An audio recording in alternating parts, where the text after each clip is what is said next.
I've got one for you. Perception. Okay, we've spoken a lot about understanding different things, different theories, different ethoses. The pillars of HEW. Okay, health, excellence, and wealth. I thought you were testing me. You should have that ingrained. That is running through you now. Tattooed.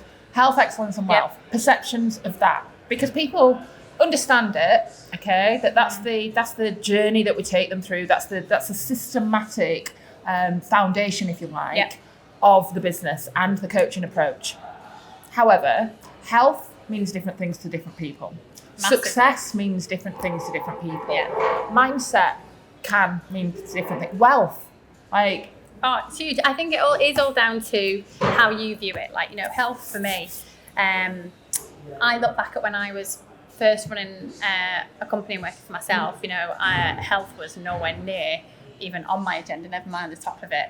I think if I ate something that was green or had protein in it, it's because I'd gone at my mum's for a Sunday roast. Everything else was out of, if it didn't ping or come out of a takeaway, then it wasn't eaten. And I don't think I really set foot inside a gym until I was nearly 30. But for me now, health, health is obviously your physical health, but, your emotional health, your mental health. Health for me is about the environment that you're in. I think, I say a lot, but I was dead lucky. I was around lots of ambitious, supportive entrepreneurs for a long time in my career. So my circle of influence was largely positive, but I think your health is about, your circle of influence. Who have you got around you? You can look at all the data and all the statistics that say, if the people around you eat unhealthily, if they are not exercising, the 5 people you spend the most time with physically, online, day to day, you're probably going to have a similar outlook on health to them. So I know that's something that we have, a big shared value on, which is, taking care of your body, taking care of your mind, taking care of your environment. But, a big one for me with health, I chose to not drink alcohol a couple of years ago.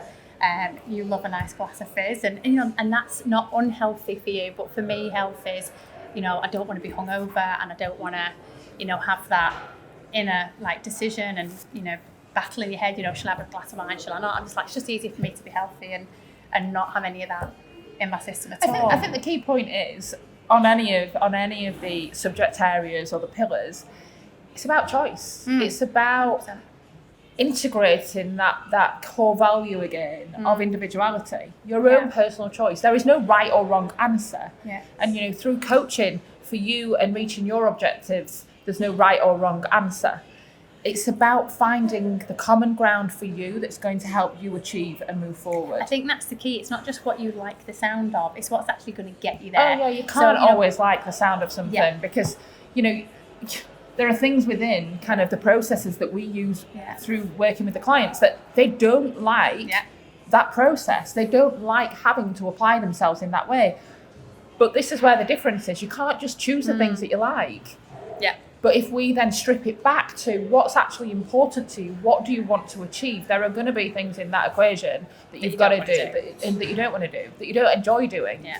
But that's what's going to get you to that next level. So let's bring it on to excellence then. So obviously, if someone has a version of what excellent means to them, or put, excellence as a performance or as an output, where do you stand on that? When you set that as a pillar, what was your intention with it? It's all about tapping in to your potential, okay? Being your excellent self, okay? Live your best life, Helen.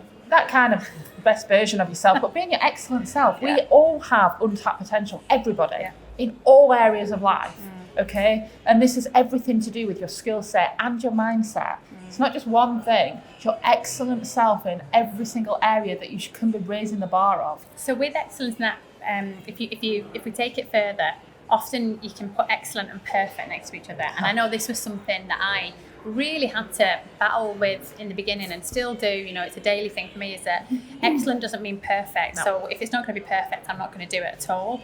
And really understanding that excellent is giving it your best shot every day. Excellence is not giving up even though you didn't get to exactly where you want it to be. Excellence isn't everybody else likes it, so that's excellent. I think that's where that one can be interpreted, obviously, like everything can, by the individual. But for me, excellence is, do you feel like you gave it your best? Did you empty the tank? Did you leave everything down there that you had to make sure that you give it your all. It absolutely is. Again, down to untapped potential and continually striving to do better, to have more, to be more, to achieve more, to give more, to experience more. And there's nothing wrong with that. It's having that understanding of it all, what you're capable of as a person, and what you're capable of then giving out and sharing out wider and further afield than that.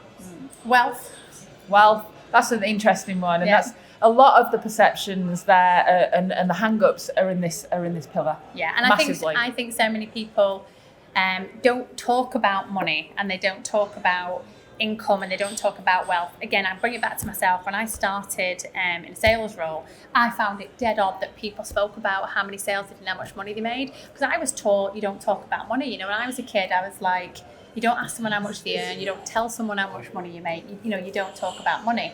And I understand that might have been a generational thing, or a cultural thing where my family are from. But wealth for me was something that it was private and it wasn't talked about. And then the other thing, my personal experience of it was, people who talk about money are, showing off, or they're being vulgar, or they're, they're being a show off. Like, who do they think they are almost? Again, it's down to personal perception. It's down to personal wants and desires and needs in life.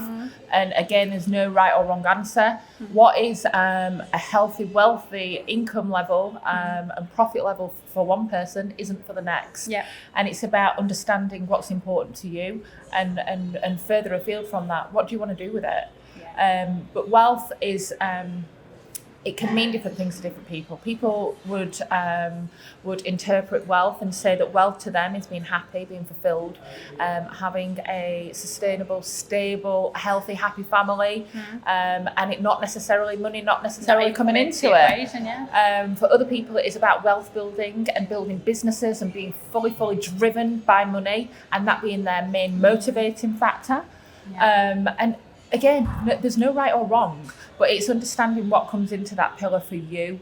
And wealth just being, it was important to me because money is important to me, because I believe the more that you can have a good relationship with it, the more that you can earn, the more you can, share that wealth and share that money distribution to other people and that value. So I'm unashamed to say that it's interesting. I was just watching your body language. You said it there. You were kind of surrendering. You went, wealth is important to me, and that's what I found with so many conversations, that we maybe have had, or other people, with my understanding of financial services, is that when you talk to people about their money, and you talk to people about their financial situation or their planning, honestly, they'd rather talk about, it's a taboo subject. They'd rather talk to their doctor about, having, a full workup done on their health, or on their money is a taboo subject. Anything but talk about money. Particularly in the UK. I think we it are is a cultural so prudish thing. Around money. Really weird about it. But the thing is, right, this is the ironic thing,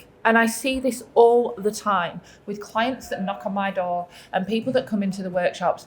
Everybody wants to earn more money, even if it's not their key number one goal. They would prefer to earn more money in life. Okay, if they want to do that, they need to quickly change their mindset and their relationship around money, because it's often the relationship around it that's holding them back from earning more and having more. I think one of the things that sticks out for me with wealth is it isn't necessarily how much you earn or how much you bring in, but it is about how much you retain. And I remember being taught that quite a few years ago, in terms of you can turn over a huge amount, but if your money management is poor and it's all just going out again, what's that saying? Turnover is vanity, profit is sanity.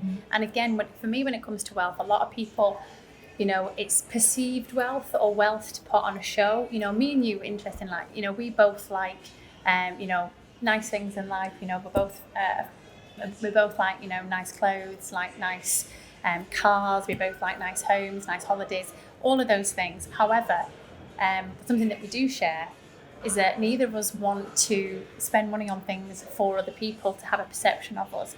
No. It's not to impress other people. Again, there's that saying that I think it's been bandied around a lot on social media, making money to buy things that you don't need, to impress people that you don't like, something like that. And I think with wealth as a whole, it's understanding that, will more money or will more income or will more profit in your business make you happy?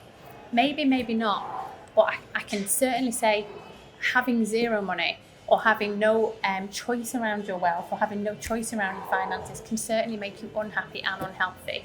And then, link it all together in terms of when people have financial strains, or when they've not got a good relationship with money, or they've got, a negative impact on wealth, how that then comes back to your health. Oh, absolutely. How do you then perform? It's been very, very cleverly thought out, this business model, let me tell you. You didn't make this up on the back of a napkin.